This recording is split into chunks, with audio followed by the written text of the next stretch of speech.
Satán, varios versículos, una prédica del 25 de octubre de 1969 por John MacArthur. Abran sus Biblias en el primer capítulo del libro de Job. Esta noche decidí hablar de esto porque muchos de ustedes me lo han preguntado y algunos han estado leyendo libros sobre el tema. Me parece importante que podamos tratar el asunto de Satanás. Así que eso quiero hacer hoy. Y como dije, no es que me gusten en particular los sermones temáticos, yo prefiero predicar de manera expositiva, pero de vez en cuando creo que un sermón temático cubre la necesidad y confiamos en que esta noche Dios nos ha guiado a hablar acerca de la persona de Satanás. Creo que muchos pasamos por alto el hecho de Satanás con muy poca reflexión.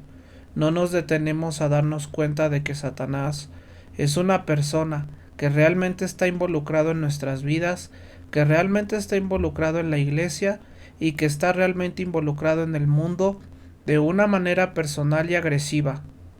Así como el Espíritu de Dios procura capacitarte como cristiano para vivir para Jesucristo, de la misma forma el diablo, Satanás, procura destruir tu testimonio, desviarte, descarrilarte de servir a Cristo en cualquier área en la que pudiera ser efectivo. Satanás es una realidad, y si no te quedas con nada más de esta noche, quiero que por lo menos entiendas algo de la estrategia de Satanás. Saber la estrategia de tu oponente es sumamente importante.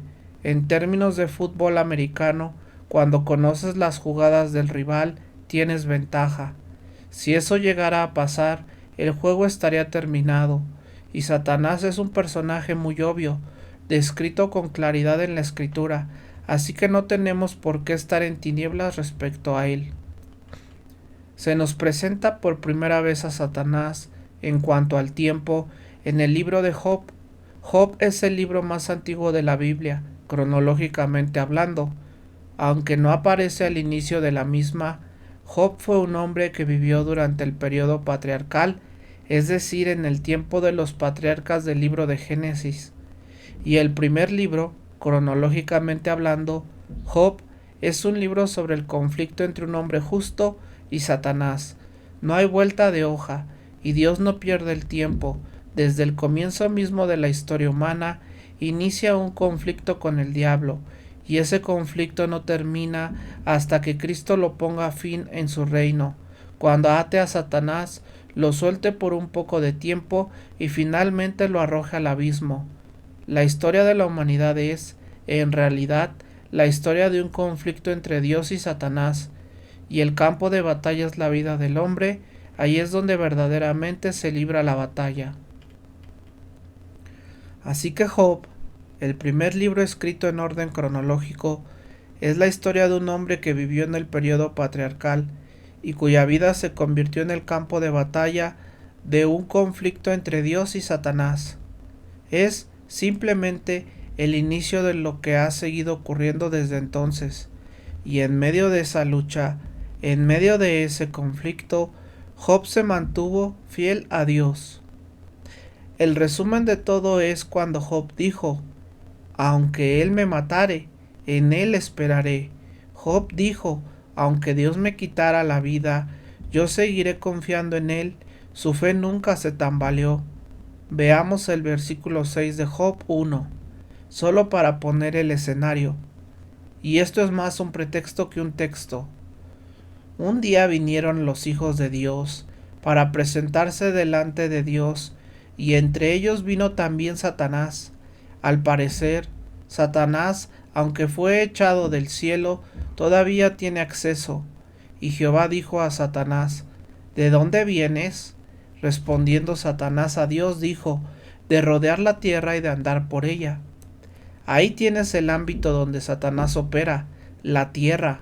Y Jehová dijo a Satanás: ¿no has considerado a mi siervo Job, que no hay otro como él en la tierra, un hombre perfecto y recto, temeroso de Dios y apartado del mal? Entonces respondió Satanás al Señor: ¿acaso teme Job a Dios de balde? ¿No lo has protegido a él y a su casa, y a todo lo que tiene? Has bendecido la obra de sus manos, y sus bienes han aumentado en la tierra. En otras palabras, Satanás estaba diciendo: pues claro que Job te ama tanto, Dios, claro que es tan fiel, si le has dado de todo. En el versículo 11 dice: pero extiende ahora tu mano y toca todo lo que tiene, y verás si no blasfema contra ti en tu misma cara. En otras palabras, arruínale un poco sus circunstancias, Dios, y vas a descubrir que no es tan fiel como pensabas. Y Dios dijo a Satanás: he aquí, todo lo que tiene está en tu mano, solamente no pongas tu mano sobre él mismo, es decir, no le quites la vida. Y salió Satanás de la presencia de Dios. Y aquí comienza el conflicto entre Dios y Satanás en la vida de Job, un conflicto que, en realidad, ha sido la historia de cada ser humano desde el principio, un conflicto que se estableció en el jardín del Edén, cuando Eva fue tentada por Satanás a desobedecer a Dios. Ese conflicto nunca se ha detenido, y aún Cristo vino con el propósito de darle fin, porque la Biblia dice que Cristo vino para destruir las obras del diablo. Ahora bien, Satanás es el enemigo supremo, es el enemigo definitivo al que debemos enfrentar. La Biblia nunca subestima su poder, ni se equivoca respecto a sus intenciones. Y lo interesante acerca de Satanás es que casi nunca presenta las cosas como son, siempre las disfraza con azúcar. Mira el mundo de la publicidad hoy en día. Cuando ves un anuncio de licor, no te muestran a una persona tirada en la banqueta, en su propio vómito, que es la imagen real de un borracho. No, siempre te ponen una escena de alta sociedad. Nunca lo pintan como realmente es. Lo mismo pasa con los amoríos ilícitos que se promueven en películas y series de televisión. Siempre parecen algo hermoso y apasionado. Nunca te muestran las consecuencias reales. Pero Jesús dijo en Juan 10:10 que el diablo es un ladrón que viene para matar, robar y destruir. Ese es su trabajo. Eso es lo que busca hacer. Y cualquiera que juegue en sus manos está entrando en una situación donde Satanás no hará otra cosa que matar, robar y destruir. Ni siquiera se detuvo con Cristo. Justo después de su bautismo, que fue el punto más alto del inicio de su ministerio, el Espíritu de Dios lo llevó al desierto para enfrentarse a Satanás. Después del momento más glorioso de los primeros 30 años de Cristo, su bautismo, cuando la voz del cielo dijo: tú eres mi Hijo amado, en quien tengo complacencia, y el Espíritu Santo descendió sobre él como paloma, y fue comisionado para anunciar el mensaje de Dios. Inmediatamente después de eso, entró en un conflicto directo con Satanás. Y recuerdan en la tentación, Satanás trató de apartarlo de la cruz. Satanás sabía que Jesús quería los reinos del mundo, así que le dijo: si te postras y me adoras, yo te los daré, no tendrás que morir. Trató de distraer a Cristo desde el inicio. Satanás es hostil a Dios. Fue hostil a Cristo durante toda su vida. En una ocasión incluso habló a través de la boca del mismo Pedro. Satanás es una realidad maligna. Siempre es hostil contra Dios y contra los hijos de Dios. Siempre promueve la suciedad, el vicio y el pecado. Y sabes, a veces como que bromeamos acerca del diablo. Vamos a la tienda en esta época del año, cerca de Halloween, y vemos disfraces de diablito. Supongo que, en cierto sentido, a algunos de nuestros hijos les quedarían bien. Pero hablando en serio, Satanás es muy astuto y sabe que si logra crear un ambiente en el que la gente se burle de su existencia, eso le va a dar ventaja a largo plazo. Hoy hemos llegado al punto en que la gente hace bromas de un diablo con cuernitos y colita, pero esa es la mentira de Satanás, distraernos de la realidad de quién es en verdad, y él no es ningún chiste, no es influencia impersonal, no es una máscara, es un ser vivo, activo, violento, personal, enemigo de Dios. y está gobernando este mundo, por si no lo sabías. La Biblia lo llama el príncipe de este mundo, el Dios de este siglo, el gobernante de la era presente. Todo el mundo yace en las manos del maligno como un bebé dormido. Así como Dios es un Dios personal, así como Jesucristo es un Cristo personal y el Espíritu Santo es un Espíritu personal, de la misma manera Satanás es una realidad personal, y así como Dios está a tu favor, Satanás está en tu contra. Ese es su trabajo. Fíjate, solo hay 2 capítulos al inicio de la Biblia, Génesis 1 y 2 capítulos al final, Apocalipsis 20 y 21, donde Satanás no aparece. En total, son solo 4 capítulos de toda la Biblia en los que Satanás está ausente o ha sido desterrado, y en ambos casos es el paraíso. Y en todos los demás capítulos de la Escritura hay una lucha constante, un conflicto sin fin entre Dios y Satanás, y el campo de batalla es el hombre. A lo largo de toda la historia bíblica, Satanás es reconocido y descrito como una persona real, él, encarnación misma del mal. Satanás es solo uno de los muchos nombres que recibe y significa adversario. Eso es exactamente lo que es el adversario. Ahora quiero que veamos solo 3 aspectos en nuestra consideración de Satanás esta noche: su revelación en la Escritura, su relación con la Iglesia y su relación con el mundo. En primer lugar, se nos revela en la Escritura con mucho detalle respecto a su carácter. Hay muchos pasajes que indican, antes que nada, que Él es una persona, no es solo una niebla, no es solo la presencia del mal, es una persona real. Y no lo digo en un sentido físico, es un espíritu, así como Dios es espíritu. No es un ser humano, es un espíritu. Recuerdo que una vez en la universidad tuve un compañero que vivía frente a mi cuarto y era de verdad un personaje muy extraño, muy raro. Un día llegó, se me acercó con una mirada muy astuta y me dijo: «Nunca te veo tener tus devocionales». Y yo le respondí: «Bueno, no los hago en tu cuarto». Y él contestó: «Apuesto a que ni siquiera haces tus devocionales». Yo le dije: «Pues sí, a veces no los hago». Y él dijo: «Lo sabía, no eres espiritual». Y siguió con eso. Yo pensé: «Esto está muy raro». Ya sabes cómo a veces uno se siente tentado a ser un poco bueno, en fin. Yo venía de una reunión de oración opcional, y en esa universidad ni siquiera eran opcionales, pero eso lo era, lo cual era refrescante. Yo fui y regresé y él no fue, y no me aguanté, pasé por su puerta, lo miré y le dije: «¿Tú no fuiste a la reunión de oración? ¿Qué te pasa?». Y puso una cara rarísima, se lanzó contra la pared y me señaló diciendo: «Tú no eres John MacArthur, tú eres el diablo». Y, por supuesto, yo hice rar. Y él en serio se asustó. Estaba de verdad con miedo. Saltó hacia atrás y yo, pues fue de las cosas más raras que me han pasado. Salí del cuarto pensando: esto no puede ser real. Al día siguiente me mandaron a llamar con el decano, y cuando llegué me dijo: «Nos reportaron que tú eres el diablo». Yo le respondí: «Bueno, si lo fuera, se habrían enterado mucho antes, ¿no cree?». Y lo convencí de que yo no era el diablo, que el diablo no es un ser humano. El diablo es una persona, sí, pero es espíritu, no humano. Así que no estoy hablando de un ser humano, estoy hablando de que el diablo es una realidad espiritual tan real y existente como Dios, como Cristo y como el Espíritu Santo.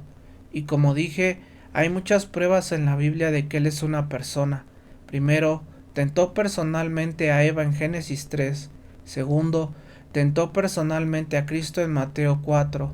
Torció la palabra de Dios en Mateo 4, se opuso a la obra de Dios en Zacarías 3, estorbó personalmente a los siervos de Dios en Primera de Tesalonicenses 2, obstaculizó el Evangelio en Mateo 13 y Segunda de Corintios 4, y en muchos otros lugares. Engaña a los impíos según Primera de Timoteo 3 y Segunda de Timoteo 2, destruye naciones enteras y las atrapa, como se relata en Primera de Reyes 22. Apocalipsis 16 y 20. Pablo les dice a los corintios que se disfraza como ángel de luz. Contendió personalmente con Miguel en Judas verso 6. Fue quien introdujo el pecado en el mundo en Génesis 3. Se presentó personalmente ante Dios en Job 1. Anda como león rugiente buscando a quien devorar, dice Primera de Pedro 5, y llegaremos a ese texto en unas semanas. En Apocalipsis 12 aparece en el cielo acusando a los creyentes. Hebreos 2 dice que tiene el poder de la muerte. Y todo culmina en Primera de Juan 5, cuando Juan dice: el mundo entero está bajo el maligno. Él es una realidad personal. La persona y la personalidad de Satanás están reveladas en la Escritura con la misma claridad que la persona y personalidad de Jesucristo. Y negar a uno es negar al otro. Por ejemplo, al expulsar demonios, Cristo mismo siempre se dirigió a ellos como personalidades definidas. Les habló de manera específica como a individuos, no como si fueran solo una vaga influencia del mal. De hecho, sacó a un grupo de ellos del endemoniado Gadareno, y entraron en una piara de cerdos, y toda la piara se lanzó por el precipicio. Eran realidades personales, lo siguen siendo, y Satanás es uno de ellos. Cuando Cristo los reprendía, lo hacía del mismo modo en que reprendía a Satanás como a una persona real. Ahora, ¿qué nos dice la Escritura acerca de esta persona? Primero que nada, nos dice que no es autoexistente. La Biblia enseña que solo Dios es autoexistente. Por lo tanto, Satanás tuvo que ser creado. Tú dirás, ¿quién lo creó? La respuesta es, Dios lo creó. Y podrías decir, bueno, pero Dios no puede crear el mal. Y tienes razón. Entonces, obviamente, cuando Satanás fue creado por primera vez, no era malo. Todo lo que Dios crea es bueno. Y Primera de Juan 1 dice que todo lo que fue hecho por Él, por el Verbo. Dios creó todo y lo creó bueno. Así que Satanás debió haber sido bueno y luego se volvió malo. Eso es verdad.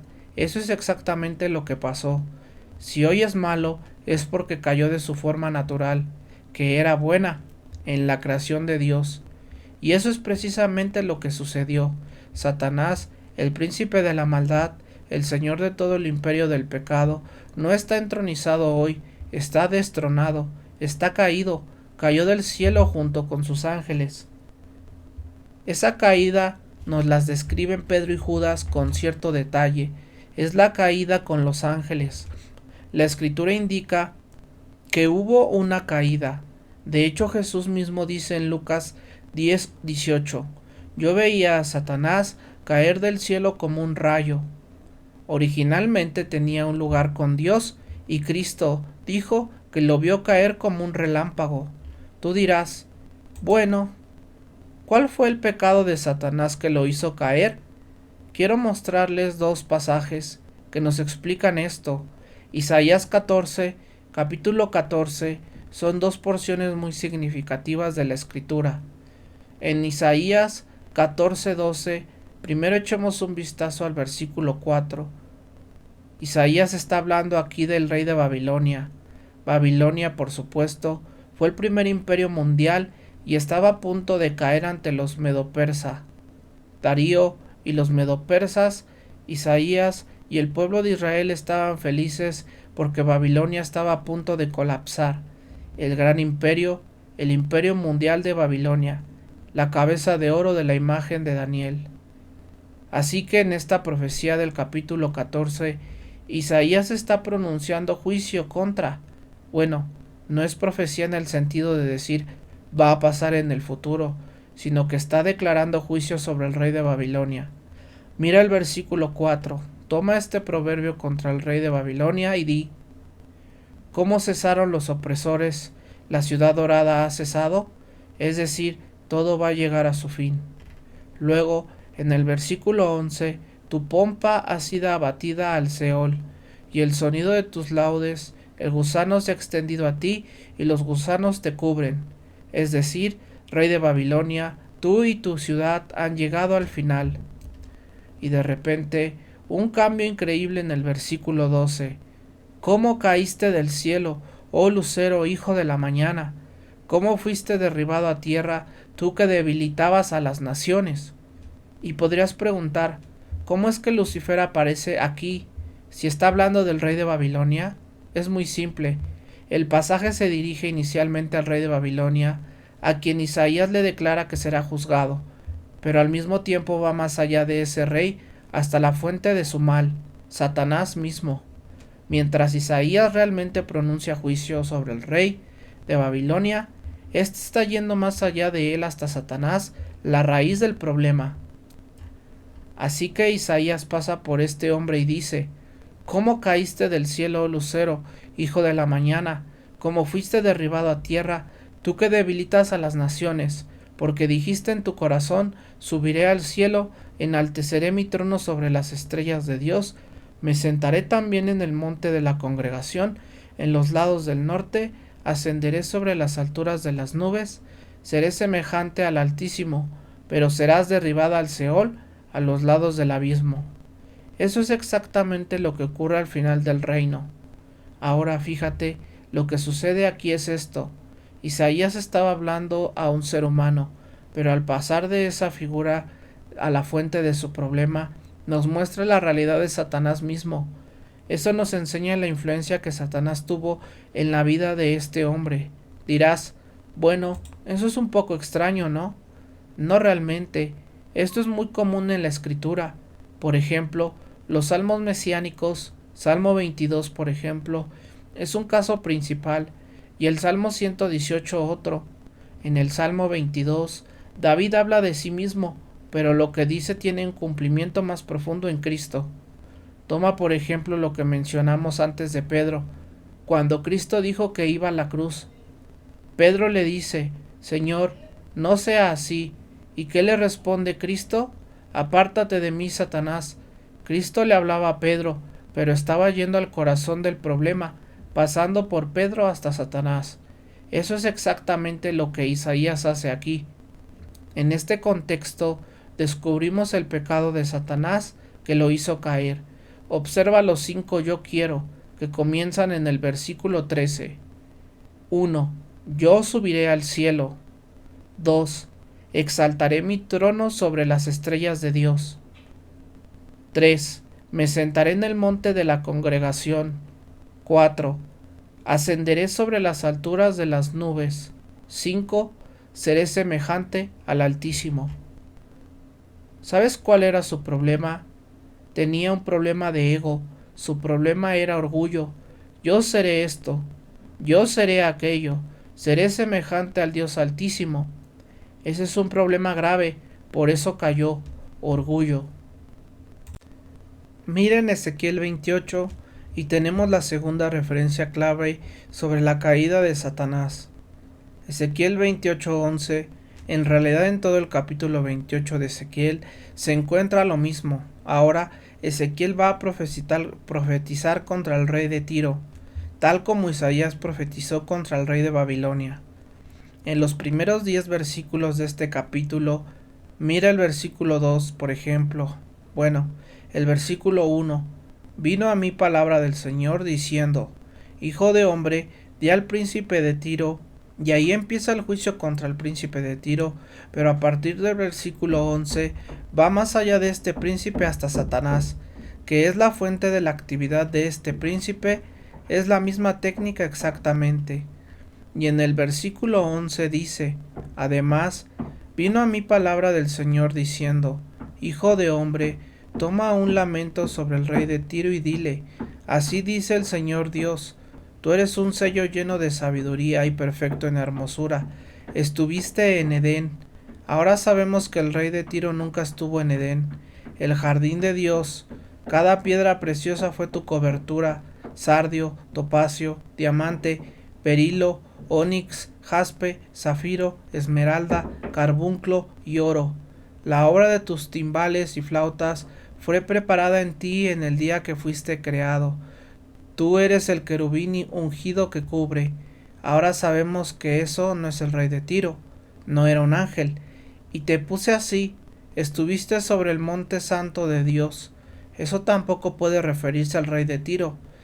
Caminaste en medio de piedras de fuego, perfecto eras en tus caminos desde el día que fuiste creado hasta que se halló inequidad en ti. Mira, Dios no es responsable de crear un ser malvado. Él era perfecto. Entonces, nuevamente hablando del rey de Tiro, Ezequiel va más allá de él hacia la raíz del problema, la realidad de Satanás, y él fue perfecto hasta que se halló inequidad en él, y esa inequidad fue orgullo, lo que lo hizo caer del cielo. Así que Satanás no es autoexistente, fue creado, bueno, cayó, y desde esa primera rebelión contra Dios ha estado en una rebelión constante y sin fin contra Dios. Segundo, no solo no es autoexistente, sino que tampoco es soberano. Satanás no ha eliminado al gobierno de Dios, todavía está sujeto a él. Satanás todavía corre dentro de una esfera que Dios le ha permitido, y no puede salirse de ella. Está en rebelión abierta contra la soberanía de Dios, pero todavía está bajo ella. Tiene una esfera de operación que Dios le permitió tener en este mundo, pero sigue sujeto a la soberanía de Dios, y si no lo crees, lee el libro de Apocalipsis y verás qué le pasará. Satanás no es como Dios, no es omnisciente, no puede ver y saberlo todo, no conoce todo, no puede ver todo, no es omnipotente, sigue sujeto al poder de Dios y no es omnipresente, camina de un lado a otro por la tierra, va a todos lados, es rápido, muy rápido, pero no es omnipresente. Eso es un atributo solo de Dios. Ningún ángel es omnipresente, ni santo ni caído. Tú dirás, ¿cada vez que peco es Satanás? No, Satanás puede tentarte a veces, como los demonios pueden tentarte a veces, pero muchas veces no necesitas a nadie. Tu propia naturaleza pecaminosa se encarga del trabajo, pero Satanás no es omnisciente, no es omnipotente y no es omnipresente. Esos son atributos de Dios, y Satanás no es soberano. Y tercero, no solo no es autoexistente ni soberano, sino que es poderoso y sutil. Es realmente sutil, no es obvio, como dije antes, es extremadamente sutil, se mueve con sigilo, no llega caminando diciendo, soy el diablo, quiero arruinar tu vida, haz esto, nunca, nunca. Siempre pinta una imagen tan atractiva que caemos en ella y luego descubrimos que nos lleva a la ruina. Y el diablo maneja el sistema del mundo, es poderoso, muy poderoso. Ha capturado los medios del mundo. Todas las películas, en su mayoría, los periódicos, las escuelas, el sistema educativo, los libros, todo sistema organizado en el mundo está realmente en manos de Satanás, excepto aquellas cosas dedicadas a Jesucristo. No hay terreno neutral, amigos, básicamente no puedes participar en una actividad neutral. Claro, hay cosas que son para la salud, el cuerpo o el disfrute del alma, que no tienen significado moral, y Dios nos la da para nuestro disfrute, pero cualquier cosa que tenga una conclusión moral es o para Dios o contra Dios. Pablo dice, no tenemos lucha contra carne y sangre, sino contra principados, potestades, gobernadores de las tinieblas de este siglo, contra huestes espirituales de maldad en las regiones celestes. Satanás es poderoso y sutil. Y así vemos la revelación de Satanás en las Escrituras, y apenas la hemos tocado. Pero veamos, en segundo lugar, su relación con la Iglesia. ¿Cómo se relaciona con la Iglesia? Bueno, es obvio por lo que hemos dicho. Él es anticristo, antidios, anticristianismo, pero pro Iglesia y pro religión. Si logra aferrarse a la Iglesia y hacer que se convierta en algo que Dios nunca quiso que fuera, y aún así siga existiendo, ha cumplido su propósito. Está justo en medio de la Iglesia, intentando destruir la obra de Jesucristo, intentando destruir la verdad de la palabra de Dios, y ha hecho un buen trabajo en algunas áreas. Mira, él ya tiene el mundo, no tiene que gastar mucho tiempo allí, así que dedica su tiempo a arruinar el testimonio de Jesucristo, y ha tenido éxito. Muchas iglesias hoy están dirigidas por Satanás a todos los efectos. Niegan a Jesucristo, su realidad, la palabra de Dios, incluso la existencia de Dios, pero aún así se llaman iglesias. Dirás, esas son liberales o esas son modernas. Es cierto, pero Satanás también está trabajando en las iglesias evangélicas. De verdad, le encanta dividir la iglesia y levantar el pecado entre los miembros, el pecado que divide y mancha a toda la congregación. Le encanta tomar a alguien en la iglesia que esté en una posición clave y llevarlo a una ruina seria por el pecado, y luego destruir la comunión de la iglesia y manchar su nombre. Le encanta hacer eso. Le encanta crear peleas y cualquier tipo de pecado flagrante, pecado abierto que destruya la iglesia. Por eso oramos constantemente sin cesar, cada día que pasa, para que Dios reprenda a Satanás en esta iglesia y la mantenga pura. Todo lo que Cristo intenta hacer en esta iglesia, Satanás intenta activamente hacer lo contrario. Nunca lo olvides. Y nunca olvides que Satanás pelea por su cuello. Él también puede leer la Biblia, ¿sabes? Sabes cómo va a terminar todo, pero no sabe, va a quedar sentado esperando. Si Dios ama a los hombres, entonces Satanás los odia. Si Dios ama que Cristo esté en los hombres, entonces Satanás odia que Cristo esté en los hombres, y hará todo lo posible por impedir la vida semejante a Cristo. Si el Espíritu Santo trata de guiar hacia la justicia, Satanás trata de guiar hacia la injusticia. Por eso la misión de Cristo fue destruir las obras del diablo, porque Él está en oposición directa a todo lo que Cristo representa. Y te digo algo, cristiano, apréndelo si no lo has hecho ya. En el momento en que decides vivir tu vida completamente comprometido con Jesucristo, Satanás comienza la pelea. Y si estás sentado diciendo, oye, todo me va bien, eso es porque no estás haciendo nada. Alguien me dijo una vez, acabo de aprender cómo testificar, y entre más testifico, más fácil se vuelve. De verdad, entre más testificas, más difícil se pone. ¿Por qué? Porque entre mejor eres y más comprometido estás, más duro trabaja Satanás. Y mientras más cerca estamos de la venida de Jesucristo, más duro se endurecerán los corazones de los hombres. No se vuelve más fácil. En la vida de un creyente, ¿qué hace Satanás? En Hechos 5 nos dice que nos tienta al pecado. En 2 de Corintios 2 nos dice que nos estorba. En Apocalipsis 12 nos acusa delante de Dios. En Efesios 6 despliega a sus demonios para derrotarnos. Está ocupado en la vida de un creyente comprometido. Lo mismo pasa con la iglesia. Cuando la iglesia comienza a moverse por Jesucristo, cuando una iglesia se sostiene en la palabra de Dios y la persona de Cristo empieza a actuar, puedes estar seguro de que Satanás intentará sembrar discordia y levantar tanto pecado flagrante como pueda para destruir el testimonio de esa iglesia. El momento en que tomas una posición por Jesucristo, Satanás declara la guerra contra ti. Por eso, cuando Pablo llegó al final de su vida, respiró profundo y dijo, he peleado la buena batalla. No pasó por su experiencia tranquilamente, peleó todo el tiempo. Eso es algo que el cristiano puede esperar, que el incrédulo no tiene que preocuparse. Él no pelea, simplemente hace mal todo el tiempo. No hay batalla. La batalla empieza cuando te vuelves creyente. Ah, dirás, suena terrible. No tanto. Pablo les dijo a los corintios, ninguna tentación te ha sobrevenido que no sea común al hombre. Dios es fiel y no permitirá que seas tentado más allá de lo que puedas soportar, sino con la tentación dará también la salida para que puedas soportarla. Siempre hay una salida. Tú dirás, bueno, cuando Satanás viene tras de mí, ¿cómo puedo derrotarlo? Algunas personas piensan, pues solo lucha contra él, y así sucesivamente. ¿Sabes? Siempre pienso en un guardia, en una muralla.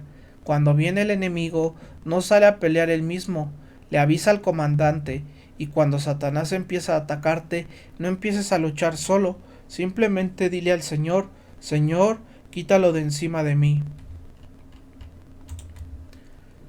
Sabes, cada vez que Satanás empieza a tentarme, es muy práctico. Simplemente traigo a la persona de Jesucristo a la mente, ¡puf!, se va. ¿Te ha pasado que estás en un pecado que disfrutas y sigues empujando el pensamiento de Cristo fuera de tu mente porque quieres darte el gusto? Cuando Satanás empieza a tentar, solo trae a Cristo a la realidad, tráelo al enfoque. Satanás no soporta la presencia de Jesucristo, y así el cristiano no intenta resistir con su propia fuerza, sino que empieza a orar y a invocar a Jesucristo. Te voy a decir algo: te metes en una situación de tentación y simplemente te detienes y llamas a Jesucristo para que te ayude, y vaya, tendrás la victoria. Pero si intentas pelear solo, nunca lo lograrás. Las mayores batallas de Satanás se libran contra el creyente. La vida cristiana nunca es fácil, pero siempre hay victoria. Siempre, siempre, siempre victoria. Tú dices: ¿dónde está? Pedro dice: la victoria nos fue dada en la sangre del Cordero. Allí es donde está.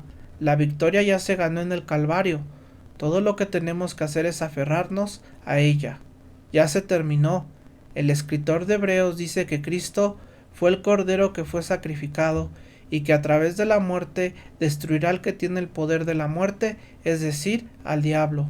Fue la muerte de Cristo y su sangre derramada lo que proporcionó la victoria. El pecado ya no tiene reclamo sobre nosotros, no más. ¿Por qué? Porque morimos en Cristo. ¿Recuerdas Romanos 6? Gálatas 2:20: con Cristo estoy crucificado. El pecado requería muerte, yo morí. Y como te he dicho, es simplemente mala suerte para el pecado que yo resucite de entre los muertos y que ahora vivo en novedad de vida. No le debo ni un poco de atención al pecado. Cuando Cristo murió en esa cruz, hace casi 2000 años, yo también estaba allí. El pecado requería que yo muriera. Yo morí, y el pecado ya no tiene ningún reclamo sobre mí. La ley requería que yo muriera. Yo morí en Cristo. No le debo nada a la ley, no le debo nada al pecado. Hay victoria para mí en la muerte de Jesucristo, porque yo estaba allí. Había una pintura grande de una partida de ajedrez entre el diablo y un joven. Estaba colgada en un museo. Mostraba al diablo que había hecho jaque mate al joven, y parecía que no había manera de salir. El diablo tenía una expresión de alegría en el rostro, y el joven estaba horrorizado. Un gran jugador de ajedrez estaba visitando el museo, se detuvo a mirar la pintura y le fascinó. Así que copió la situación del tablero en un papel, se fue a casa y pasó 2 días resolviendo cómo el joven podía hacer un movimiento y revertir la situación. Un pensamiento interesante. Y la vida es así: el hombre no tiene oportunidad, Satanás nos tiene en jaque mate, pero en el Calvario Jesucristo hizo un solo movimiento y revirtió todo el proceso. Hay victoria en su muerte para el creyente. Napoleón estaba planeando conquistar el mundo y abrió un gran mapa, y en ese mapa estaba Inglaterra. Pintó un punto rojo sobre Inglaterra y dijo: si no fuera por ese punto rojo, podría conquistar el mundo. ¿Y sabes qué? En tu vida ese punto rojo, la sangre de Jesucristo, no le da ninguna victoria a Satanás. Su relación con la iglesia y, por último, rápidamente, su relación con el mundo. ¿Qué está haciendo Satanás en este mundo hoy? Bueno, el mundo mismo es el medio a través del cual Satanás actúa. Satanás llega a nosotros a través del mundo, hacia la carne. El mundo, la carne, el diablo. Satanás comienza a llegar a nuestra carne a través de los medios del mundo para tentarnos a pecar. Hoy se esconden del mundo y no está tan bien escondido, es bastante obvio. Se esconde en nuestra media teología, se esconde en nuestra filosofía y en nuestro sistema educativo. En todos los medios del mundo ahí está Satanás. De hecho, en Efesios 2 dice que el hombre nos salvó, hace las cosas del mundo, Versículo 2, porque está guiado por el príncipe del poder del aire, que es Satanás. Satanás gobierna el mundo, y cada hombre no salvo en este mundo es dirigido por Satanás. Tú dices, bueno, eso es un poco difícil de aceptar, pues ojalá que sí, ojalá que sí. Mira, Pablo dice en Efesios 2, que el hombre no salvo compra lo que vende el mundo, lo que sea que el mundo esté vendiendo y él lo compra. Y dice que eso es porque esa es la única tienda en la que puede comprar, y el propietario de la tienda del mundo es el mismo Satanás. Él dirige este mundo, él dirige este mundo. Y como he dicho tantas veces, la moralidad cochambrosa de nuestro mundo es la propaganda de Satanás, la tolerancia a la inmoralidad grosera y el pecado que nos pintan constantemente en la televisión, en las películas y en los libros. Es la propaganda de Satanás para romper nuestra resistencia. Y está haciendo un muy buen trabajo. La mayoría de nosotros somos infinitamente tolerantes con las cosas groseras que la palabra de Dios condena. De hecho, a menudo nos sentamos y nos entretenemos con ellas.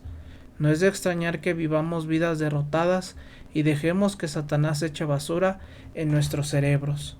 El mundo hace su voluntad. Recuerda que Jesús dijo a los líderes de Juan 8:44, ustedes son de su padre. ¿Quién? El diablo. En Hechos 13:10, tú eres hijo del diablo. En Primera de Juan capítulo 3, solo para mostrarte cuál es el mensaje de Juan, dice, el que comete pecado es del diablo. No hay duda, el diablo está involucrado en este mundo de manera intrínseca en todo lo que sucede. Él dice en el versículo 10, en esto se manifiestan los hijos de Dios y los hijos del diablo. Todo aquel que no hace justicia no es de Dios, ni el que no ama a su hermano. El que no hace justicia es del diablo, es hijo del diablo. Así de simple. Y Jesús dijo, lo puso así, el que no está conmigo, ¿qué? Está contra mí. No hay terreno neutral, no puedes pararte en medio y decir, bueno, no me he decidido. Te doy noticias, si no estás con Cristo, estás en su contra. Si no eres parte del reino de Cristo, eres parte de la oscuridad del diablo. Entonces, ¿cómo va a terminar con Satanás? Bueno, no entraremos en detalles esta noche, pero como hemos dicho en nuestro servicio profético en el pasado, finalmente Satanás llega al poder completo en la tribulación y luego en la gran batalla de Armagedón, cuando dice que va a derrotar a Cristo y es conquistado y atado por 1000 años. Al final de esos 1000 años se le suelta por un breve de tiempo de tentación en el mundo y finalmente es arrojado a un abismo por la eternidad. Sí, finalmente Jesucristo destruirá el imperio de Satanás y destruirá a Satanás de una vez por todas y el conflicto terminará. Empezó y terminará. Y la pregunta que te hacemos esta noche, la pregunta que todos tienen que responder es, ¿en qué reino estás? ¿A quién sigues? ¿Quién es tu rey? ¿De quién eres súbdito? Tú dices, bueno, aún no he decidido. Pues si no has decidido, entonces eres de Satanás. O eres de Cristo o eres de Satanás. O estás comprando las cosas de la palabra de Dios, o eres parte de la relación con Dios a través del amor a Jesucristo, o perteneces a Satanás y Él está arruinando tu vida, destruyéndote tan rápido como puede. Confío que esta noche, si ese es el caso de alguno de ustedes, se encuentren con Jesucristo. No entiendo cómo las personas pueden querer ser guiadas por Satanás y manejadas por Satanás cuando Cristo está ahí, tan dispuesto a cambiarlo todo, a hacerlo glorioso y dar vida verdadera. Y luego, cristiano, examina tu propia vida. Has elegido a tu Rey Jesucristo. ¿Estás regresando lentamente a servir a Satanás?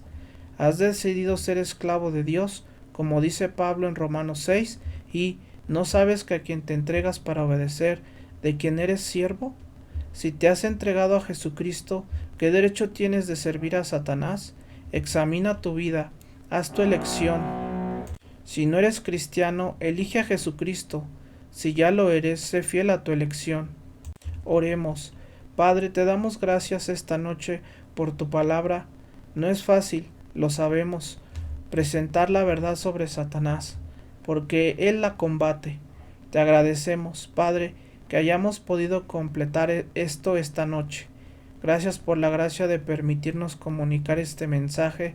Tal vez te subestimamos, esperábamos un poco de dificultad, tal vez, Señor, interrupciones que no conocíamos. Esperábamos que Satanás levantara su cabeza en objeción. Quizá lo está haciendo ahora mismo en el corazón de algunas personas. Dios reprende a Satanás. Te pedimos que muestres tu poder esta noche. Y, Dios, si hay algunos aquí que están siendo guiados, motivados, movidos y llevados por Satanás, ayúdales a despertar a esa realidad. Dios, por tu Espíritu, enseña a sus corazones la realidad de Satanás en sus vidas y haz que se vuelvan a Jesucristo, cuya sangre solo puede limpiar el pecado y que puede transformarlos de la oscuridad a la luz, que puede sacarlos del reino de las tinieblas de Satanás y ponerlos en el glorioso reino de Jesucristo, que puede quitar el pecado y reemplazarlo con gloria, que puede quitar el legalismo de la ley y reemplazarlo con gracia, que puede establecer propósito y significado en sus vidas. Dios, oramos para que haya algunos esta noche que se vuelvan a Jesucristo, abandonen los caminos de Satanás y sigan al que los amó, murió por ellos y cuya sangre solo puede limpiar. Y luego, Dios, oramos por nosotros que somos creyentes. Hemos elegido ser tus siervos. Haz que comprendamos que al habernos entregado a ti, somos tus siervos y que no tenemos derecho a volver atrás y servir a Satanás. Dios, perdónanos por las veces que pecamos. Admitimos que somos pecadores, pero Dios, sobre todo, danos amor por tu voluntad, gozo por las cosas de ti. No permitas que regresemos a servir a Satanás. Te hemos elegido a ti como nuestro Dios, nuestro Rey.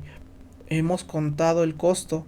Ayúdanos a estar dispuestos a pagar el precio del verdadero discipulado. Mientras inclinan sus cabezas, al prepararnos para cerrar nuestro servicio en un momento, si no conoces a Jesucristo como Salvador, lo digo de cierta manera con un corazón quebrantado, realmente estás atado por Satanás. Él ha cegado tu mente a las cosas de Dios y estoy orando que Dios abra tus ojos para ver la realidad de Jesucristo esta noche. Que veas que Él murió por ti, que te ama, que quiere entrar en tu vida y cambiarte, perdonar tu pecado y sacarte del dominio de Satanás y del pecado y ponerte en su glorioso reino de gracia. Tú dices, ¿cómo puedo dejar que haga eso? Simplemente invitando a Jesucristo a tu vida. Puedes hacerlo justo donde estás ahora mismo. Todo lo que tienes que decir es, Señor Jesús, entra en mi vida, perdona mi pecado, toma control de mi vida. ¿Por qué no le oras ahora en tu corazón? Si Jesucristo no es una realidad en tu vida, si sabes que no es tu Salvador, solo di, Señor Jesús, entra en mi vida y perdona mi pecado, toma el control de mi vida, y Él lo hará, siempre lo hace, porque esa es su promesa. Invito a la hora y pasa de la oscuridad a la luz, sé parte del glorioso reino de Dios. Confío en que algunos lo hicieron. Cristiano, ¿y tú? ¿Has estado nombrando el nombre de Cristo y sirviendo a Satanás? ¿Hay pecado en tu vida? ¿Desobediencia? Si te has alejado del lugar de compromiso, no dejes que Satanás se salga con la suya. Quizá necesitas hablar con Dios en silencio, en tu corazón, sobre tu propia vida.